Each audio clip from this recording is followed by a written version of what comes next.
Hola y bienvenidos a este nuevo video del canal de mentoría de software. Hoy estaremos hablando específicamente sobre un tema muy apasionante, sobre un tema muy interesante que seguramente nunca te pasó o te habrá pasado por la cabeza cuando hayas desarrollado aplicaciones por el hecho de que estuviste allí todo el tiempo tratando de desarrollar las funcionalidades y nunca, digamos, pensaste de una forma más general o desde un nivel más externo a la aplicación que estuviste creando.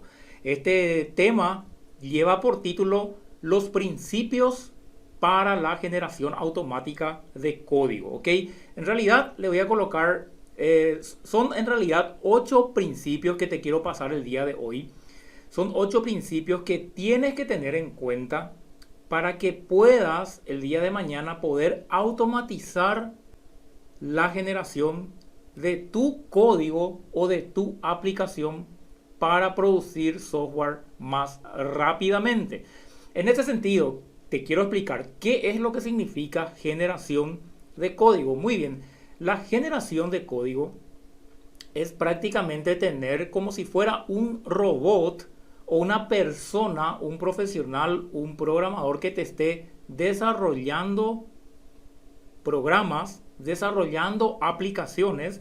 Y esto no se adapta solamente a aplicaciones de un cierto tipo, sino que se adapta a cualquier tipo de aplicaciones. Pueden ser aplicaciones web, aplicaciones de escritorio o aplicaciones móviles. Entonces, el tener un esquema montado para la generación de código es como si fuera tener un robot que te pueda crear programas, crear aplicaciones de manera automatizada, siguiendo o en base a una serie de parámetros, a una serie de reglas que vos vas a tener definido para la aplicación. Entonces, eso vendría a ser la generación automática de código. Como nosotros desarrollamos aplicaciones, es muy fácil también para nosotros poder crear programas o crear aplicaciones que puedan generar otros programas. Entonces, de esa manera estamos aumentando nuestra capacidad de ofrecer servicios en un menor tiempo posible y poder, digamos, desarrollar software o aplicaciones mucho más rápidamente que si los tuviéramos que realizar de manera manual. Ahora, ¿por qué y para qué yo necesitaría un generador de códigos? Muy bien, y la respuesta es simple y ya lo había dado en uno de los comentarios que realicé recientemente. Resulta que hoy en día existen muchos desarrolladores, existen muchas empresas que desarrollan software, entonces tenemos mucha competencia, ¿ok? Entonces, ¿qué es lo que debemos hacer nosotros para poder, digamos, sobresalir de la competencia y poder avanzar más rápido que la competencia? Es ser más veloces, no solamente en cuanto a negocios, no solamente en cuanto a comercializar productos de software, sino que también en cuanto al desarrollo del producto en sí. Entonces, esa vendría a ser una de las razones, la competencia. La idea es entonces sobresalir de la competencia, avanzar más rápido que la competencia en base a los productos que podamos ofrecer.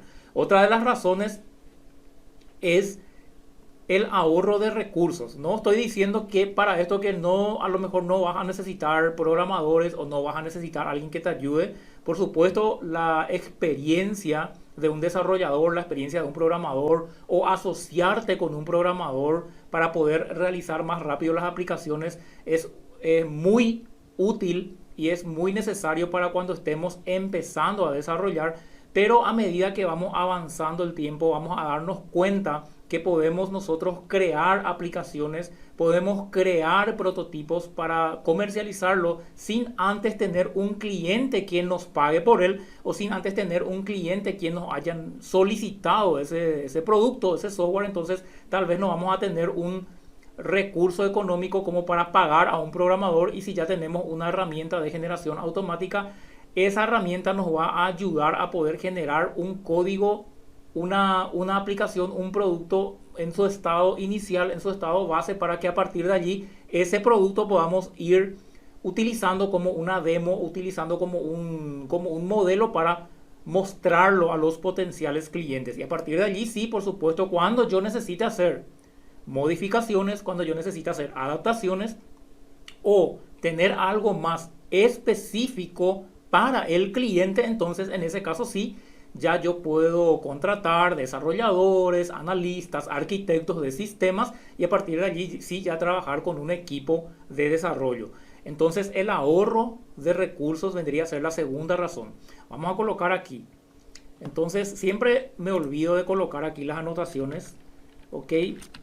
Motivos de un generador. Ok.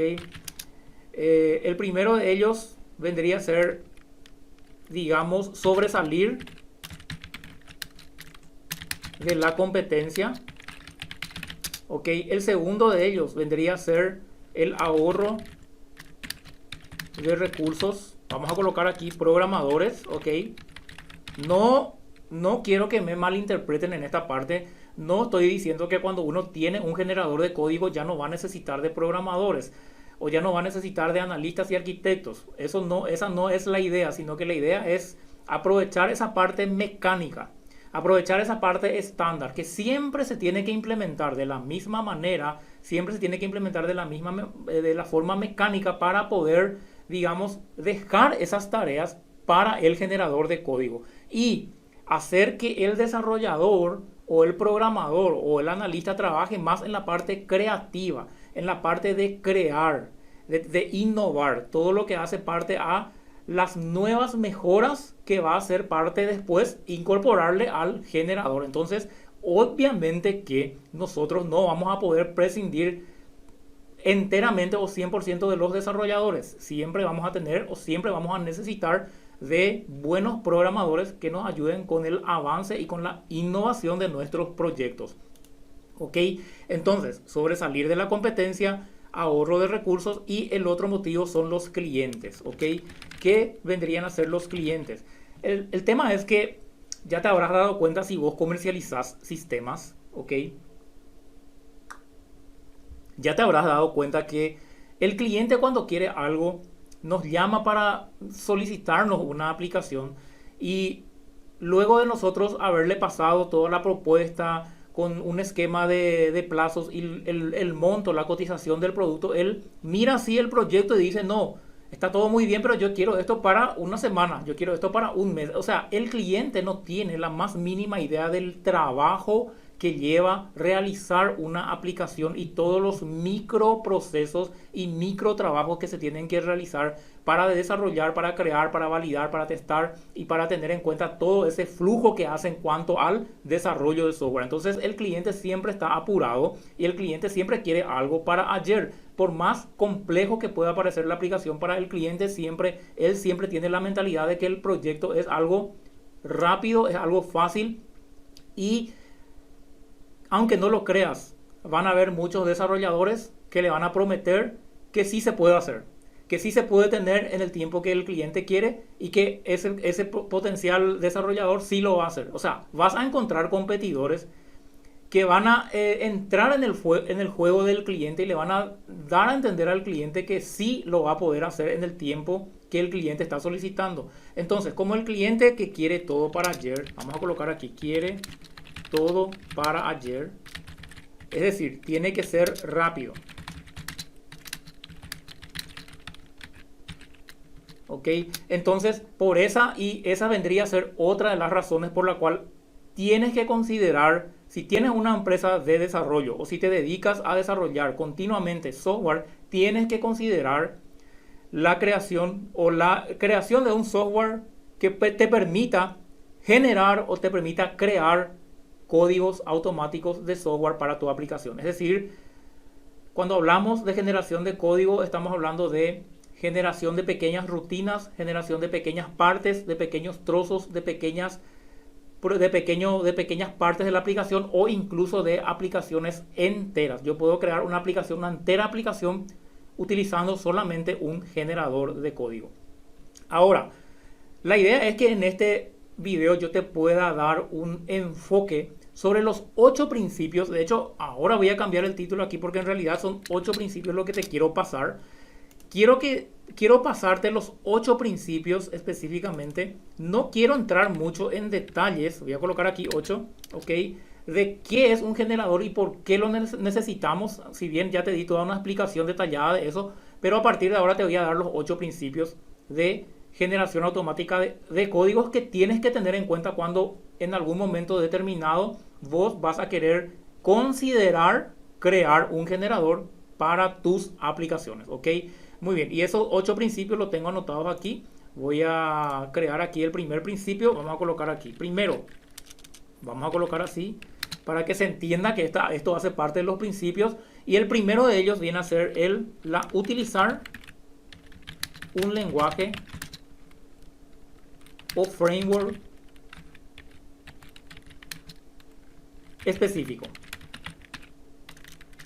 Ok, y esto es más que obvio, está más que claro que cuando vas a tener un programa, una aplicación que te permita generar código, digamos, que te permita crear un producto de software, que te permita crear una aplicación web o una aplicación móvil, tienes que tener la primera cosa que tienes que tener es bien definido cuál es el lenguaje o el framework y las herramientas de desarrollo que vas a utilizar para tus implementaciones. Entonces, una vez que vos tenés bien definido cuál es el stack de herramientas, y voy a colocar aquí, vamos a colocar aquí stack de herramientas, entonces para vos va a ser muy fácil tener definido una estructura de cómo quieres que sea tu aplicación. Entonces, es difícil que hoy en día puedas tener una herramienta de generación automática de código que te permita crear códigos en cualquier lenguaje de programación.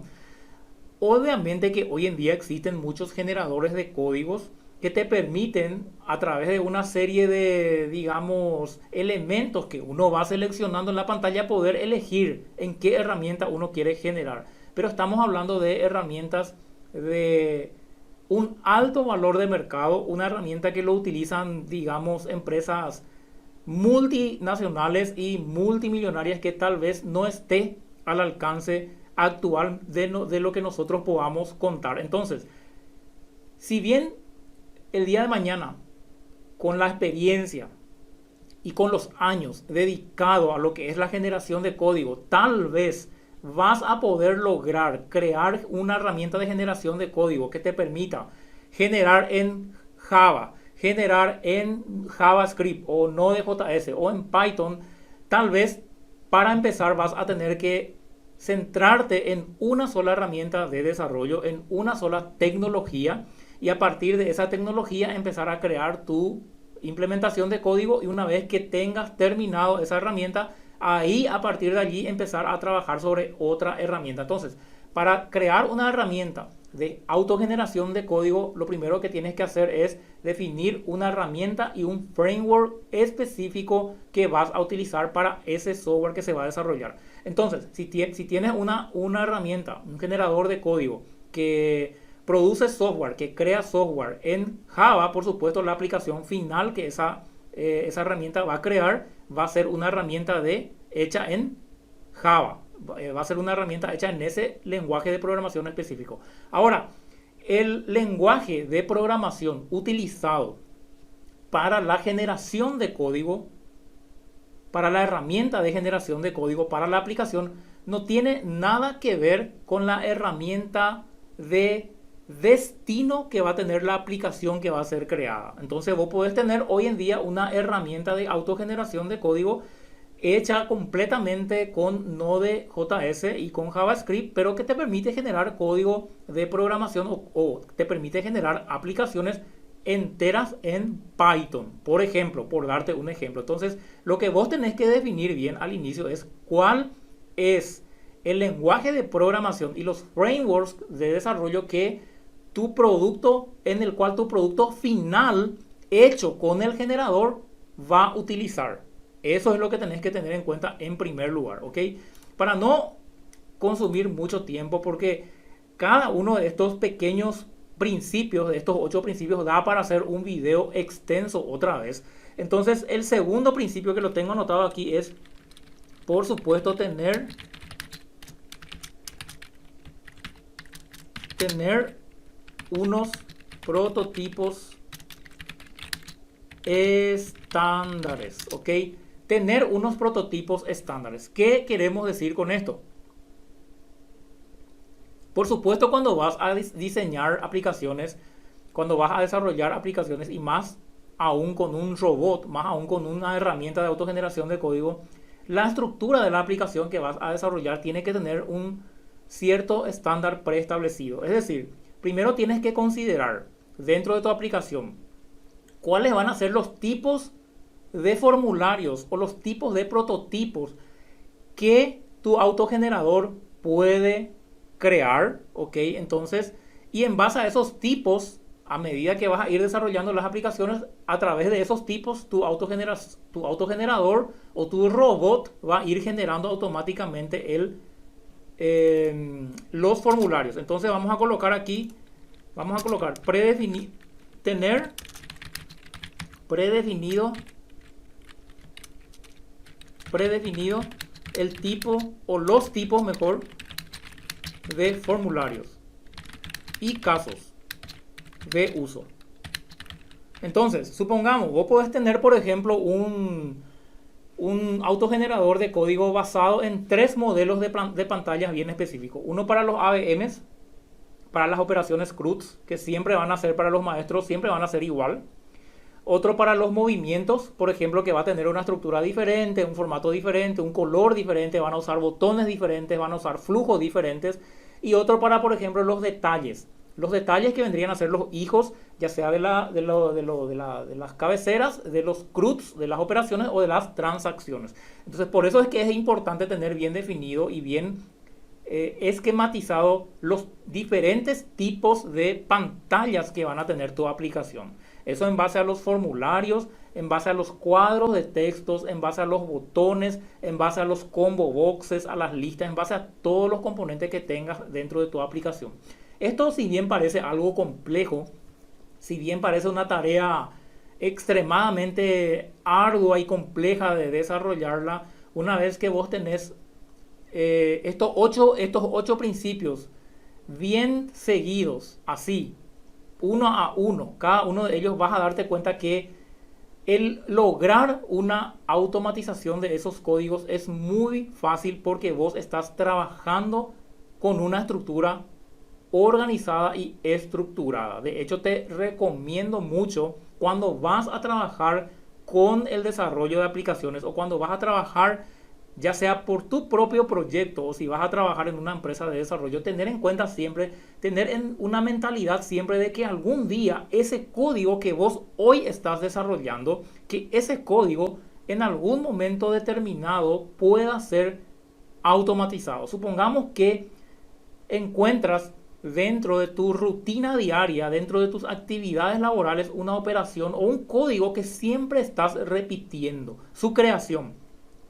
Entonces vos podrías crear un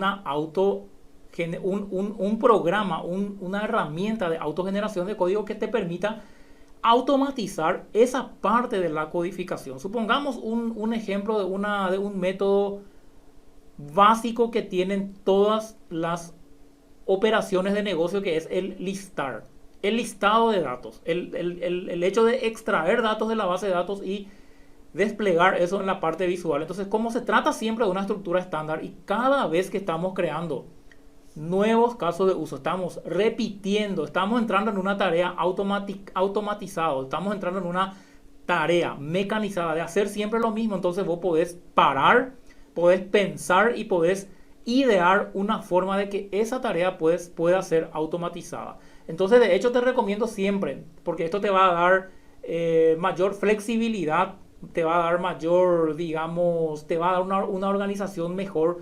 Tener siempre en cuenta que todo lo que vas haciendo dentro de tu aplicación en algún momento pueda el día de mañana ser automatizada. Y vas a ver que las aplicaciones que vas a crear va a ser mucho más fácil de mantener y va a ser también mucho más flexible y mucho más ágil su desarrollo. Y de hecho, la ventaja mayor es que el día de mañana lo vas a poder automatizar. Entonces, ese vendría a ser el segundo punto. El tercer punto vendría a ser tener, vamos a colocar aquí, tener flujos estándar. estándares, ¿ok? Y esto es algo que parece trivial, pero en muchos de los programas que yo veo son desarrollados y son aplicaciones incluso que tienen ya un cierto éxito. Me doy cuenta que muchos no tienen este principio en mente cuando desarrollan aplicaciones. Es decir, crean aplicaciones que cuando van a ejecutarse, en una parte de la aplicación, ciertos módulos funcionan de una manera y en otras partes de la aplicación, otros módulos funcionan completamente de otra manera, no teniendo o no siguiendo un estándar dentro de sus aplicaciones. ¿Por qué es importante el estándar de flujos? Cuando nos referimos al estándar de flujos, nos estamos refiriendo a los diferentes momentos en el cual el usuario va viendo una pantalla tras otra. Entonces yo, por ejemplo, cuando voy a crear un AVM, yo tengo que tener, por ejemplo, siempre primero una pantalla que es la pantalla que siempre a él le aparece cuando él ingresa en un AVM. Por lo general, yo enseño que cuando vamos a crear un caso de uso estándar, siempre la pantalla principal sea la pantalla de consulta de datos, donde uno puede ver todos los datos que se tienen. Yo enseño de esa manera porque de esa manera son los estándares de las aplicaciones hoy en día. Y desde luego de esa pantalla uno puede pasar a las diferentes otras pantallas que podrían ser el incluir, el editar, el eliminar, etc. Ya cuando uno va guardando, cuando uno va eliminando o borrando, entonces ese flujo pasa de esa pantalla de donde él está, que sería del editar, pasa nuevamente al consultar. Entonces se tiene siempre un flujo, un ciclo estándar que se sigue dentro de la aplicación. Esos flujos son importantes tener siempre estandarizados porque primero al usuario le vas a confundir muchísimo si realizas diferentes versiones de tu propio sistema, las cuales unas funcionan de una manera y otras funcionan de otra manera completamente diferente. Entonces para el usuario mismo es mucho más fácil recordarse, saber cómo utilizar tu sistema, saber cómo utilizar tu aplicativo, si vos tenés un flujo estándar de pantallas que él va tomando de una página a otra. Entonces, eso también te ayudará a ti cuando vas a querer crear un robot o cuando vas a querer crear una aplicación de autogenerador de código. Porque cuanto más estandarizados tengas los procesos, cuando más estandarizados tengas los flujos y los prototipos, entonces más fácil te va a ser automatizar eso que ya es mecánico, ¿ok? Entonces tener flujos, voy a colocar aquí para no confundir, de pantallas estándares, ¿ok? Como te comenté, cada uno de estos 8 principios da para hablar, pero muchísimo para explicar mejor cómo cada una de ellas tiene que ser realizada, ¿ok? Otro de los principios, que ya sería el principio 4 y que lo tengo también anotado aquí, es, por supuesto, la estructura estándar.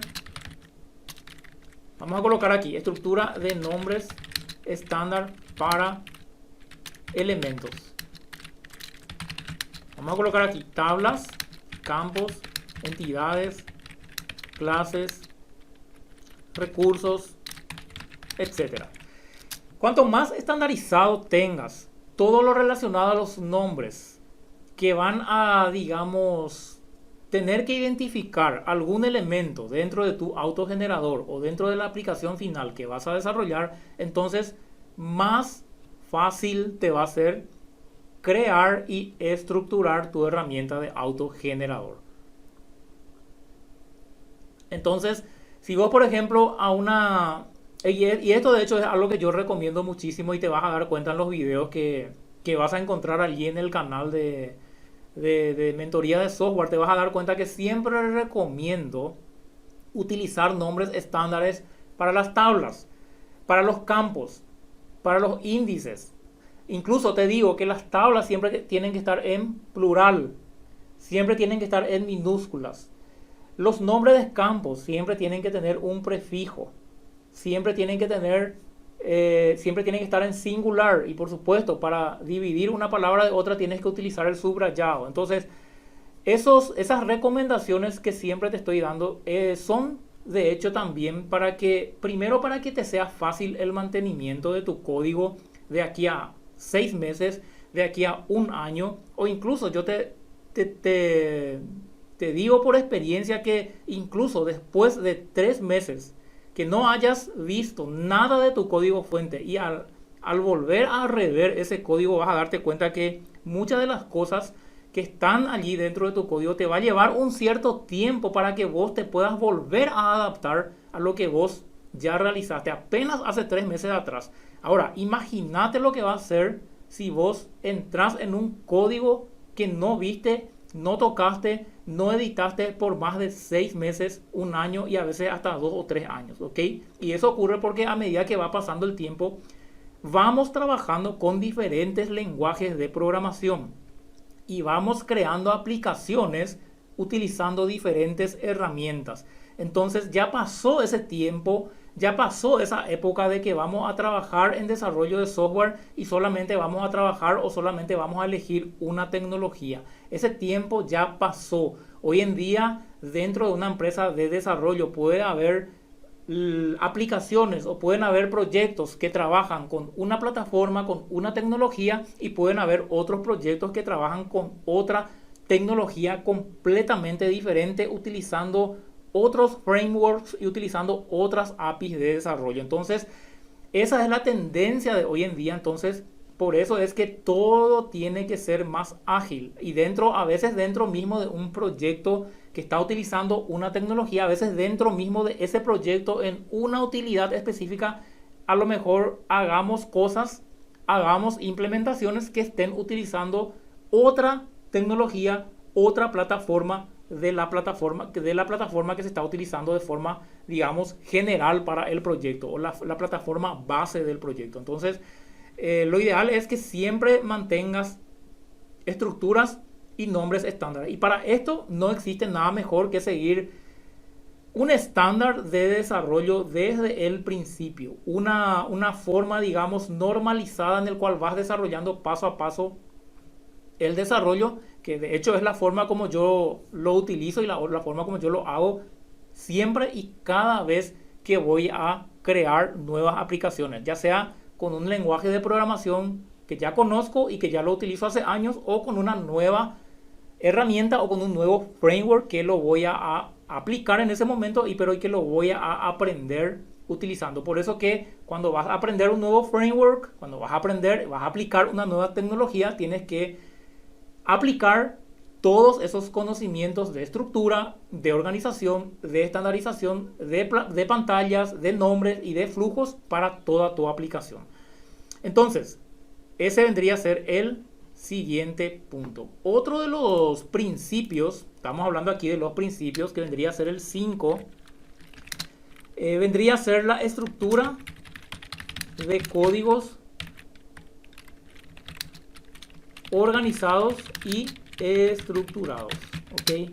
Paquetes, clases, métodos. ¿Ok? Aquí estamos hablando, aquí también voy a colocar métodos. ¿Ok? Métodos, atributos. ¿Ok? En el punto 4 mencionamos la estructura de los nombres. ¿Ok? Y en el punto 5 mencionamos la estructura de los códigos, ya de lo que va a contener el cuerpo de los métodos, así como también de la organización de los paquetes. Si trabajas con Java, si trabajas con otro lenguaje de programación, entonces vendría a ser la estructura de códigos o la estructura de archivos, la estructura del código fuente en sí. Porque cuando diseñas un generador de código, muy probablemente vas a querer trabajar con una estructura modular. Es decir, vas a querer crear la funcionalidad del generador de tal forma que el generador pueda ser flexible al momento de generar ciertos casos de usos de forma modular. Es decir, que yo pueda ir utilizando el generador no solamente para crear toda la aplicación de inicio a fin al inicio, sino que yo pueda ir utilizando el generador para ir formando o creando pequeñas partes del proyecto, pequeños módulos. Y esos pequeños módulos que yo voy generando utilizando una estructura estándar se van complementando con la aplicación base, con la aplicación general, y a partir de allí eso va ya, digamos, entrando dentro de lo que es la funcionalidad y ya van siendo incorporadas dentro de la aplicación para el usuario final. Entonces, lo ideal es que siempre utilices una estructura de carpetas jerárquica, donde tengas primero, como de forma general, siempre una carpeta donde tenga los módulos, o sea, los diferentes módulos que va a tener tu aplicación. Dentro de cada módulo puedes tener organizado, por ejemplo, de qué tipo de funcionalidades van a estar dentro de esos módulos. Entonces, por ejemplo, dentro de tus módulos puedes tener otra organización jerárquica, otro árbol donde van a estar todas las operaciones CRUDs o de los maestros, y en otra parte pueden estar organizadas en otro árbol, en otra rama, todas las operaciones de movimientos. Por ejemplo, si tus aplicaciones generan informes, entonces tus informes pueden estar en otra organización, y luego así vas dividiendo dentro de las... primero tienes los módulos, luego tienes los tipos de caso de uso, luego tienes, por ejemplo, si tienes unas clases diferentes. Por ejemplo, en el caso de Java EE tenemos lo que son las entidades por un lado, los facades por otro lado. Entonces te vas organizando en una parte los facades, en otro las entidades. Y en la parte de web también tenemos ya una propia estructura de organización interna. Entonces lo ideal es que trabajes siempre en una estructura bien organizada para que tu aplicación final, que va a ser creada por el generador, pueda ir expandiéndose en cuanto a las funcionalidades que van a ir siendo añadidas en él. Si vos no tenés una estructura de paquetes estándares preparada para el crecimiento o para escalar, va a llegar un momento determinado de tu aplicación donde todo eso va a tener un límite, va a tener un fin, y a partir de allí te vas a dar cuenta que ya tu autogenerador no va a tener más, digamos, forma de expandir funciones, forma de expandir casos de uso, y te vas a quedar trabado y no vas a poder seguir. Entonces, la idea es que desde un principio trabajes de una manera organizada. Y eso es lo que yo siempre recomiendo también, y te vas a dar cuenta en base a todos los videos tutoriales que están en el canal, que todas las recomendaciones que yo doy son relacionadas a la estructura de organización, estructura de nombres, estructura de flujos y estructura de prototipos. Volviendo a repetir un poco otra vez, para que tengas en cuenta que no en vano yo doy esa recomendación. ¿Ok? Muy bien, el punto 6 vendría a ser la lógica de operaciones estándares. ¿Ok?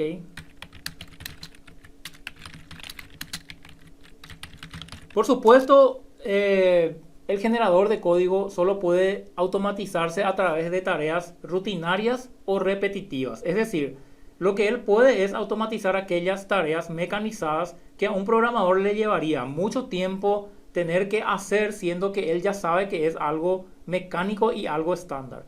¿Y cómo se logra identificar? ¿Cómo se logra saber cuándo una tarea es mecanizada o cuándo es estándar? Bien, observando dentro de tu código fuente aquellas partes de la aplicación que son similares entre unas y otras. Hay veces, por ejemplo, que entre un caso de uso y otro vas a ver que existen leves diferencias. Pero si vos miras bien desde un punto más externo, desde un punto más general, te vas a dar cuenta que si bien esto tiene, digamos, 7 líneas de código y esto tiene 9 líneas de código, por ejemplo, comparando un lenguaje con otro, o mejor dicho, un caso de uso con otro, vos te vas a dar cuenta que si a eso le prestamos mayor atención y le buscamos una forma de estandarizar, vas a darte cuenta que eso puede ser de alguna forma unificado en una funcionalidad similar, ya sea llevando partes del código en un submétodo para poder ser invocado desde dos métodos diferentes, y de esa manera poder automatizar el código. Entonces, cuando vos tenés métodos, que es el punto 6, lógicas de métodos. Cuando hablamos de lógica, hablamos de métodos, ¿ok? Voy a colocar aquí, de hecho, métodos para hablar así de implementación.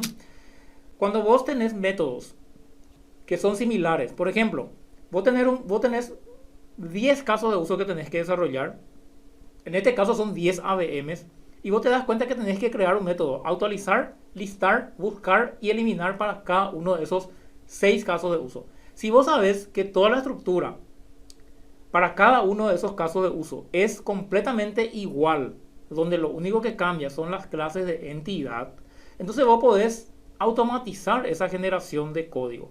Pero si vos hoy creás, supongamos que todavía no tenés un generador, vamos a suponer que estás haciendo todo de manera manual, suponiendo que hoy creas un caso de uso, creas de cierta manera, no tenés en cuenta los estándares de nombres, no tenés en cuenta los estándares de tablas y de entidades, y no tenés en cuenta la lógica para el método que vas a crear, para cada uno de los métodos. Listar, actualizar, buscar y eliminar. Y empezás a crear. Y si mañana tenés otro método que tenés que crear y empezás a crear de completamente otra manera, no teniendo en cuenta aquel otro método que creaste anteriormente, entonces así con cada uno de los casos de uso que vas implementando, no teniendo un estándar, eso te va a dificultar muchísimo, no solamente la generación automática de código, sino que te va a dificultar muchísimo a vos mismo el día de mañana poder entender y poder mantener el código fuente de tu aplicación. Por supuesto, entiéndase por mantener el corregir errores o el querer extender funcionalidades que le brinden mayor, digamos, funcionalidad o una funcionalidad complementaria a la aplicación. Entonces, cuando hablamos de este punto 6, estamos hablando de que el código fuente que va a estar dentro de cada uno de los métodos también tiene que seguir una cierta estructura estándar entre un caso de uso y otro. De eso estamos hablando, ¿ok? Bien, ya estamos terminando. Me interesaría muchísimo si me das después un feedback, un retorno sobre todo esto que te estoy comentando. Me interesaría muchísimo saber si te suena lógico todo esto que estamos hablando, no solamente para la autogeneración, sino que también para cualquier proyecto de desarrollo que vas a crear. Entonces, cualquier duda estaré aguardando allí. El punto 7, que vendría a ser en realidad el último, porque el punto 8 es ya un complemento. El punto 7 vendría a ser tener en cuenta las implementaciones, o mejor dicho, voy a colocar aquí, según lo que tengo anotado, es los requisitos no funcionales o funcionalidades estándares. Ok. ¿A qué me estoy refiriendo con tener en cuenta los requisitos no funcionales? Ok, vamos a corregir aquí. Funcionales. Cuando desarrollamos aplicaciones, existen muchos requisitos funcionales que no forman parte de los requisitos funcionales, pero que nuestra aplicación sí o sí tiene que tener. Y de hecho son requisitos que hoy en día vemos en muchas de las aplicaciones basadas en Internet. Entonces, ¿cuáles vendrían a ser esas implementaciones estándares? Por ejemplo, si vos tenés una aplicación que tenés que desarrollar, vos ya tenés que tener en cuenta cuáles van a ser los mecanismos que vos vas a utilizar. Por ejemplo, para la internacionalización de código, tenés que tener ya un esquema de cómo vas a hacer la internacionalización del código dentro de tus aplicaciones. Porque si vos no tenés en cuenta, por ejemplo, uno de los requisitos funcionales que vendría a ser la internacionalización de código, el día de mañana, cuando vos ya generaste toda tu aplicación por el generador de código y viene un cliente y te dice, yo quiero que ahora funcione en 2 idiomas, vos vas a ver que toda la aplicación que vos creaste, prácticamente vas a tener que echarlo a la basura y vas a tener que construir una nueva aplicación. Si vos no tuviste en cuenta eso desde el principio. De hecho, estos requisitos funcionales son algo que lo tienes que tener en cuenta sí o sí, no importando si vas a utilizar o no un generador de código. Pero cuando vas a utilizar un generador de código es mucho más importante, porque una vez que vos tengas tu generador de código listo, vos vas a empezar a producir aplicaciones en serie, una tras otra y de manera muy rápida, y de forma muy rápida esas aplicaciones van a ir creciendo en volumen. Entonces, a lo largo tal vez de un año vas a tener una cantidad exagerada de aplicaciones y de casos de uso dentro de esas aplicaciones que obviamente te van a elevar muchísimo a nivel comercial, te van a elevar muchísimo a nivel de competencia, vas a estar muy adelantado, pero si vos no tenés en cuenta cualquier uno de estos requisitos funcionales para tu aplicación, todo eso se puede venir abajo cuando de repente encuentras un cliente potencial, un potencial cliente grande que está requiriendo tu aplicación y vos no tuviste en cuenta eso desde el principio. Entonces, uno de los requisitos funcionales vendría a ser la internacionalización, pero existen varios otros requisitos funcionales que toda aplicación tiene. Aquí coloqué solamente I18N, ok, que es la abreviatura de internacionalización. Por ejemplo, otro de los requisitos funcionales, por ejemplo, podría ser el caso de la... Vamos a suponer que tu aplicación tiene que ser multimoneda, ok. Ese vendría a ser otro de los requisitos funcionales. Entonces, prever desde el inicio que tu aplicación pueda ser multimoneda. Por ejemplo, otro de los... A ver, otro de los, por ejemplo, para el envío de mail. A ver, envío de mails. Por ejemplo, control de logs. Ok, control de logs. Auditoría, por ejemplo. Vamos a colocar aquí, sí, auditorías. Existen varios. Vamos a suponer opciones del sistema. De hecho, como te comenté, cada uno de estos puntos, cada uno de estos principios que te estoy comentando ahora da para extenderse, da para hablar mucho de cada uno de estos. Por ejemplo, los requisitos funcionales vendrían a ser toda aquella parte que tiene que tener tu aplicación, pero que no forman parte de las funcionalidades del usuario específico, que el usuario específico necesita para poder seguir el flujo de la información. Ok, por ejemplo, las opciones del sistema, un lugar en tu aplicación donde va a estar, digamos, disponibles las opciones de parametrización de tu aplicación. Eso, por ejemplo, no es algo que tenga que ver con lo que el usuario te va a pedir después en un informe, pero cuanto más vos tengas en cuenta estos requisitos, más flexibilidad vos le estás dando a tu aplicación. Entonces, otro vendrían a ser el seguimiento de auditorías, saber qué operación hizo cada usuario en relación al editar, eliminar, borrar, actualizar, y saber cuándo. Y hoy en día ya es importante también saber desde dónde lo hizo, es decir, desde qué ubicación lo hizo hoy en día, ya que los navegadores hoy en día trabajan con la posición geográfica también. Entonces, desde dónde y cuándo lo hizo y quién lo hizo, la parte de auditoría. Entonces, cuando vos ya tenés todo esto previsto dentro de tu autogenerador de código, tu autogenerador de código ya no solamente está diseñando, no solamente está creando ya las funcionalidades específicas, sino que ya está teniendo en cuenta todos estos factores, estos requisitos no funcionales, que, como te comenté, son los mínimos que te puedo pasar ahora, pero existen miles y miles de requisitos funcionales que uno ya puede incorporar en su aplicación y tenerlo preparado para el día de mañana cuando el usuario lo solicite. Ok, y por último, que no consideraría tanto como un principio, sino que más bien lo considero como un objetivo, es tener, a ver, aquí, el 8 es, una vez que hayas creado tu autogenerador de código, tu herramienta de generación de código, lo puedas ir actualizando constantemente. Es decir, muchas veces creamos una herramienta de generador de código y esa herramienta de generador de código nos ayuda para crear la estructura base inicial.